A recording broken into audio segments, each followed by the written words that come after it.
कभी अगर बनना है तो बाज बनना, लेकिन कभी तोता मत बनना। तोता बोलता तो बहुत, लेकिन ज्यादा ऊंचाई तक नहीं उड़ सकता। बाज बोलता जरूर कम है, लेकिन सबसे ऊंचाई पर उड़ता है और बाकी पक्षियों का राजा होता है बाज। आज मैं आपको 5 ऐसे पॉइंट्स बताऊंगा जो हर एक इंसान को बाज से सीखना चाहिए और लाइफ की बहुत बड़ी लर्निंग है इन 5 पॉइंट्स में। पहला लेसन, ईगल फ्लाई अलोन। बाज हमेशा अकेले उड़ता है और बाकी पक्षियों के मुकाबले सबसे ऊंचाई पर उड़ता है। बाज अकेले उड़ेगा, लेकिन कभी भी चिड़िया और उससे छोटे पक्षियों के साथ नहीं उड़ेगा। बाज हमेशा या तो बाज के साथ उड़ता है या फिर अकेले उड़ता है। और इससे हमें एक सीख लेनी चाहिए कि हमें छोटी सोच वाले लोगों से हमेशा 2 कदम दूर रहना चाहिए और अकेले रहो, क्योंकि यही वो समय है जब खुद को सही जानने का असली मौका मिलता है। दूसरा लेसन, बाज का विजन बहुत ही ज्यादा क्लियर होता है और बहुत ज्यादा स्ट्रॉन्ग होता है। बाज अपने शिकार को 5 किलोमीटर दूर से ही देख लेता है और एक बार जब उसे अपना लक्ष्य दिख जाता है तो चाहे कितना भी कुछ क्यों ना हो, उसके बाद वह अपने लक्ष्य को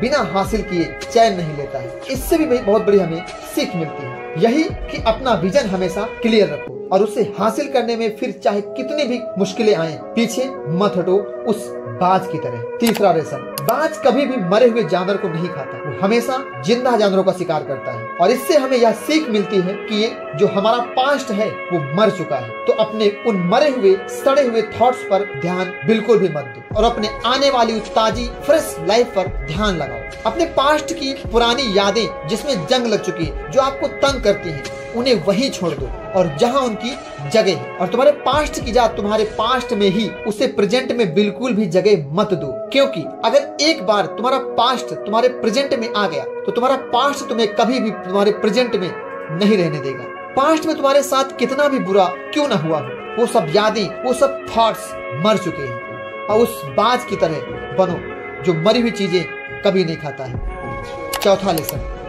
जब आंधी तूफान आते हैं तो बाज बहुत ज्यादा एक्साइटेड हो जाता है। जब बारिश होती है तो सारे पक्षी छिपकर बैठ जाते हैं, लेकिन बाज को बहुत मजा आता है। जब तेज हवाएं चलती हैं तो बाज उन हवाओं के साथ और ऊपर उठता है और ऊपर उड़ते उड़ते इतना ऊपर उड़ जाता है, बादलों से भी ऊपर उठ जाता है। और इससे भी बड़ी एक सीख मिलती है कि मुश्किलों में हमेशा मजा ढूंढो। और नेपोलियन हिल ने कहा था एक दिन कि हर एक बड़ी चुनौती अपने साथ एक बहुत बड़ा अवसर लेकर आती है। तो उस बाज की तरह तुम भी अपना अवसर को पहचानो और जिस दिन तुम अपने अवसरों को पहचान लिए तो सारी मुसीबतें तुम्हारे नीचे होंगी और तुम उन मुसीबतों के ऊपर होगे। अगला और अंतिम 5वां लेसन, बाज अपने घोंसले में हमेशा सॉफ्ट घास को निकाल देता है। तो बाज का जब बच्चा होता है तो उसमें कंफर्टेबल ना हो, क्योंकि अगर वो घोंसले में कंफर्टेबल हो गया तो वही रहना पसंद करेगा, लेकिन बाज कभी ऐसा होने नहीं देता।